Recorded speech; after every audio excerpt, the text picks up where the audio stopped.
ये जो एक वेबसाइट है, न्यूज़ वेबसाइट एक्सियस, उसने दावा किया था कि जी एक प्लान बन रहा है, अमेरिका बना रहा है कि ईरान के एटमी मवाद पर कब्जा करने के लिए स्पेशल फोर्सेस जो हैं वो भेजी जाएं।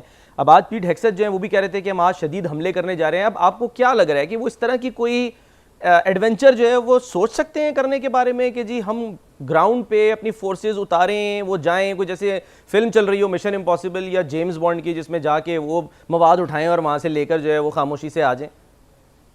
सलमान साहब, मुझे तो आज की तकरीर सुन के प्रेसिडेंट ट्रम्प की ऐसा लग रहा था कि वो इस स्टेज पे भी बंद कर देना तो वो अपने मीडिया को कहेंगे कि सबको ऐलान कर दो कि हम जीत गए। वो तो कुछ उनकी मर्जी है कि वो क्या ऐलान कब करें और कहे कि हमने सब कुछ कर दिया, अपने टारगेट अचीव कर लिए हैं।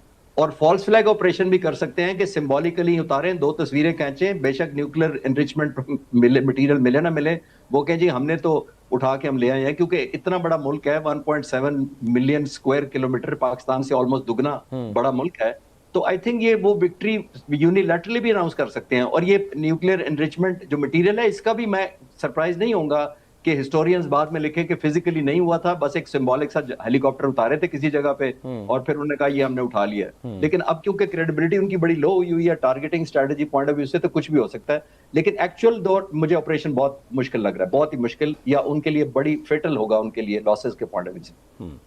अच्छा, एक और भी एक बात है चिश्ती साहब कि मुश्तबा खामनाई साहब की तकर्री हुई, उससे ज़ाहिर अमेरिका को, इसराइल को एक पैगाम चला गया कि आने वाले दिनों में जो सख्त ये मौक़िफ़ है वही रहेगा, वैसा क्या वैसे ही रहेगा, कोई उसमें तब्दीली। बल्कि अब तो उनका मजाक मीम्स की सूरत में अब इंटरनेशनली ये उड़ाया जा रहा है कि जी आपने अफ़गानिस्तान पे हमला किया, तालिबान को तालिबान से रिप्लेस कर दिया, आपने ईरान पे हमला किया, खामनाई को खामनाई से रिप्लेस कर दिया। हासिल वसूल हुआ क्या? इसके बावजूद आप ये कह रहे हैं कि जी हम जो है वो नई क़यादत को भी निशाना बना सकते हैं। कैसा हो सकता है?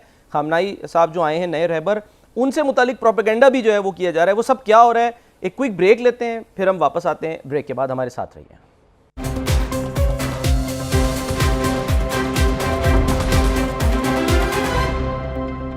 वेलकम बैक जी। खालिद चिश्ती साहब भी हमारे साथ मौजूद हैं। चिश्ती साहब, ज़रा आपसे मैं जानना चाहूँगा कि जो मैसेज गया है कि सख्तगीर मौक़िफ़ का सिलसिला जारी रहेगा, खामनाई साहब जो जिनकी यानी कि जिनके साहबजादे खामनाई साहब बने हैं, मुश्तबा खामनाई साहब, अब उनसे मुतालिक जो है वो कुछ हम ये देख रहे हैं कि ब्लूमबर्ग की जैसे हम रिपोर्ट की बात करें, उसमें उनसे मुतालिक बड़ी अजीब व गरीब बातें की जा रही हैं। मैं चाहूँगा शामी साहब ज़रा इस पर रोशनी डालने पहले।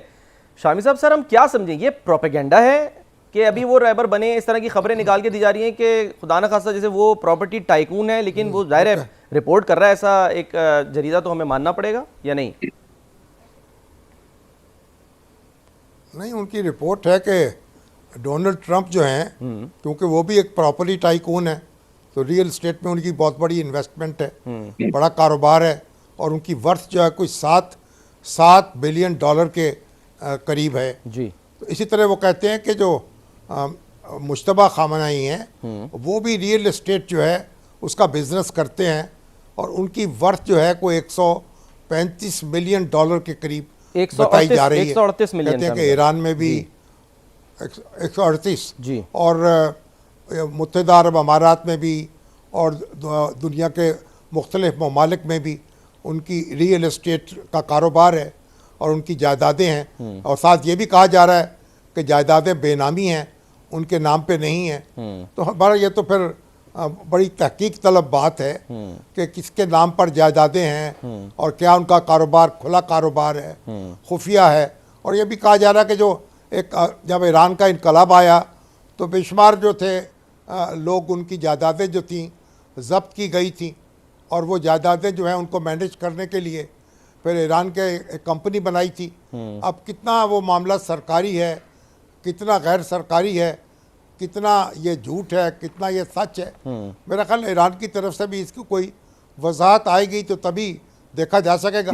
हमारा इस वक्त तो मुकाबला उन्होंने किया है कि खामनाई जो है, मुश्तबा खामनाई और डोनाल्ड ट्रंप जो है, क्योंकि दोनों रियल एस्टेट के कारोबार में हैं, तो इसलिए दोनों में कुछ न कुछ कदर मुश्तरक भी हो सकती है। चिश्ती साहब से सर बात है। हाँ, ये पहला मौका नहीं है। इससे पहले जब इनका नाम आ रहा था तो उस वक्त भी कुछ मुबैना तौर पे बड़ी वाहियात किस्म की स्टोरीज जो हैं वो फैलाई जा रही थी मुश्तबा खामनाई साहब से मुताल्लिक, कि ये कहा जा रहा था, अजीब व गरीब बातें हो रही थी। तो ये आपको प्रोपेगेंडा लग रहा है या आपको लगता है कि नहीं, जैसे शामी साहब भी बात कर रहे हैं कि कुछ हालात ऐसे थे कि उनको मजबूरन, क्योंकि वो फ्रंट पे तो आते नहीं थे, और जो इनकलाबी गार्ड्स हैं ज़ाहिर है उनके भी कारोबार तो हैं, काम तो उन्होंने भी करने हैं, फाउंडेशंस भी हैं उनकी।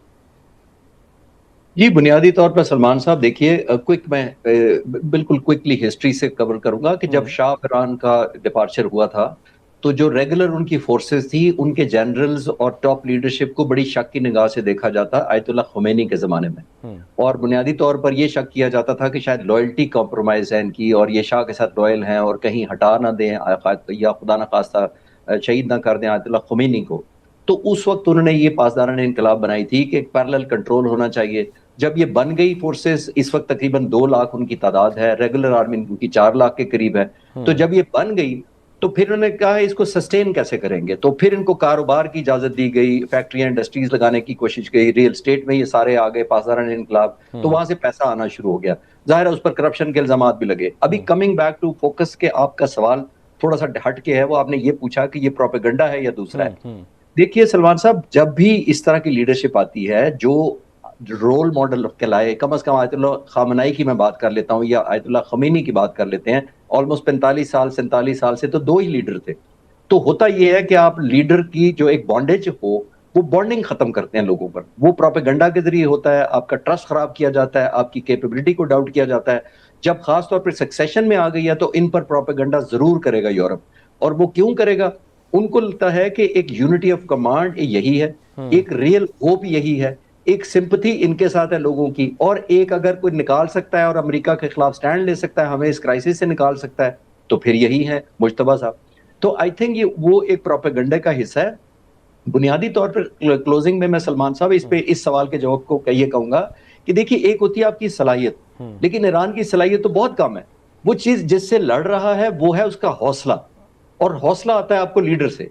अगर आपका लीडर एलिमिनेट कर दिया जाए तो फिर भी हौसला इसलिए कम नहीं हुआ कि नया लीडर आ गया, लेकिन अगर आपका लीडर खुद हौसला हार जाए तो सबसे ज्यादा वो आपकी आने वाली जो मिलिट्री होती है या प्लान्स होते हैं वो डोमिनो इफेक्ट हो जाता है। जो जैसे ईंटें खड़ी करते थे बचपन में, एक ईंट को धक्का मारे सारी गिर जाती थी, वो डोमिनो इफेक्ट क्रिएट करते हैं लीडर को डिमोरलाइज करके, उसके खिलाफ बदगुमानियां क्रिएट करके, उसकी कॉम्पिटेंसी को या करेक्टर को करके असैसिनेशन। तो आई थिंक उसका हिस्सा है, क्योंकि उनको समझ नहीं आ रही कि ये हमारे मुखालफत के बावजूद बन गया है, तो ये उसका अब क्या इलाज निकालें। तो आई थिंक ये प्रोपेगेंडा का हिस्सा है ताकि लोग डिमोरलाइज हों और लोग हौसला हार जाएं। मार्को रूबियो जो है वो फरमा रहे हैं कि जी ईरान का मौजूदा मजहबी निज़ाम जो है, जो यानी कि जो वहाँ का करंट निज़ाम है, वो खित्ते और दुनिया के लिए ख़तरा है। तो हम क्या समझें ये प्रोपेगेंडा, ये सब कुछ एक तरफ क्या नए रहबर को, मुश्तबा खामनेई साहब को निशाना बनाया जा सकता है, उनको टारगेट किया जा सकता है? क्योंकि पीट हेग्सेथ से आज अब से कुछ देर पहले जो प्रेस ब्रीफिंग हुई है पेंटागन में, उनसे सवाल हुआ कि ऐसी इत्तलात आ रही हैं कि जी मुश्तबा खामनेई साहब जो हैं वो हर्ट हैं, ज़ख्मी हैं, तो उन्होंने कहा कि नहीं जी फ़िलहाल ऐसी कोई हमारे पास, यानी कि वो कंफर्म नहीं कर सकते। यानी बात यहाँ तक जो है वो पहुँच गई है। सलमान साहब, मैं बिल्कुल चाहूंगा कि वो अल्लाह ताला उनको सेफ रखे, लेकिन ये पॉसिबिलिटी जरूर है। वो पॉसिबिलिटी इसलिए है कि वो डीमोरलाइज करना चाहेंगे ईरानी लीडरशिप को और बाकी लीडर्स को जो लाइन में होंगे, जो पॉसिबल सक्सेशन में ले सकते हैं कि अगर आप आगे आएंगे तो हम आपको भी निशाना बनाएंगे। लेकिन बुनियादी तौर पर जब आप लीडर को निशाना बनाते हैं तो आप अपनी एक कमजोरी भी दिखा रहे हैं कि आप मिलिट्री को हिट नहीं कर पाए, आप अनएथिकल किया। जब मैं अक्सर कहता हूं कि लीडर को निशाना नहीं बनाया जाता जंगों में, इंटरनेशनल एक नॉर्म्स हैं, समझ लो। लीडर वो होता है जिसने लीड करना है, और सख्ती दिखाई आयतुल्लाह खामनेई ने। और फिर अगर ईरान पर गलबा पा लेता खुदा ना खास्ता किसी तरह अमेरिका, तो उसी को तो कॉम्प्रोमाइज करवाना था उन्होंने, उसी से सरेंडर कराना था, उसी से उन्होंने 20-40 साल का एग्रीमेंट लिखाना था, उसी को इमोशनली सेटबैक देना था लोगों को। तो आई थिंक ये लीडर को जो टारगेट करने के वो वैसे ही अनएथिकल था और वो पहले दिन ही नाकाम हुआ। और मेरा ख्याल है कि लोगों का सक्सेशन यहाँ पे ईरान में बहुत स्ट्रांग है। जो वेनेजुएला समझे थे कि हम प्रेसिडेंट को उठा लाएंगे तो वाइस प्रेसिडेंट बन जाएंगे, तो ऑलमोस्ट हमारा उनका एलिमिनेट कर देंगे उनका रोल पॉलिटिक्स में। इधर नहीं होता, इधर सक्सेशन ऑफ लीडर इनकी बहुत स्ट्रांग है। और आपने देखा पिछली जंग में भी जो मैंने मेंशन किया, 37 लोग प्लस 19 साइंटिस्ट चले गए, ईरान चलता रहा। अभी 45 लीडर शहीद हो गए, फिर भी ईरान चल रहा है और हिटबैक भी कर रहा है। लीडरशिप मेरा ख्याल है इनकी सक्सेशन बहुत स्ट्रांग है, क्योंकि इनकी जो डिसीजन मेकिंग है, जो टारगेटिंग स्ट्रैटेजी है, वो सेंट्रलाइज्ड है, लेकिन जो एग्जीक्यूशन और मैनिफेस्टेशन है वो बहुत डिसेंट्रलाइज्ड है। यानी एक कमांडर जो बिल्कुल नॉर्थ में बैठा हुआ है ईरान के, उसको पता है कि मैंने ये मिसाइल इस वक्त इस टारगेट पर मारना है, ठीक, इसलिए मुश्किल है उनको। ठीक है।